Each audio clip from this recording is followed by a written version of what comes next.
परवापासून खऱ्या अर्थाने चैत्र नवरात्र उत्सवाला सुरुवात होते आणि त्याच दिवशी गुढीपाडवा सुद्धा आहे. हा योगायोग आहे. गुढीपाडवा ते 26 मार्चपर्यंत हा उत्सव मोठ्या याच्यात सगळ्या हिंदू बांधवांसाठी देवीच्या मंदिरात सुरू राहणार आहे आणि अतिशय जल्लोषामध्ये चैत्र नवरात्र उत्सव साजरा होतो.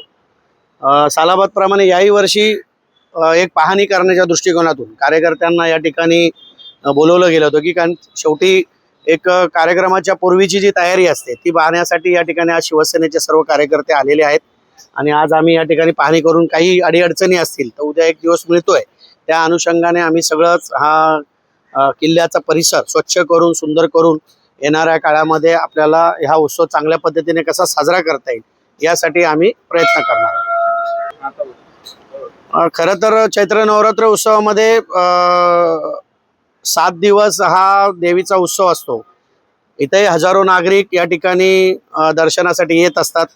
या ठिकाणी 25 तारखेला मोठा महाभंडारा असतो, महाप्रसाद असतो. त्यासाठी दुर्गा भक्तांना या ठिकाणी पूर्णपणे भंडाऱ्याची व्यवस्था असते. ही किल्ले दुर्गाडीच्या मार्फत असते आणि ती केली जाते दरवर्षाप्रमाणे आणि दररोज दर्शन हा मोठ्या प्रमाणात या ठिकाणी भक्तगण येत असतात आणि त्या अनुषंगाने ही तयारी आपली चैत्र नवरात्र उत्सवाची झालेली आहे.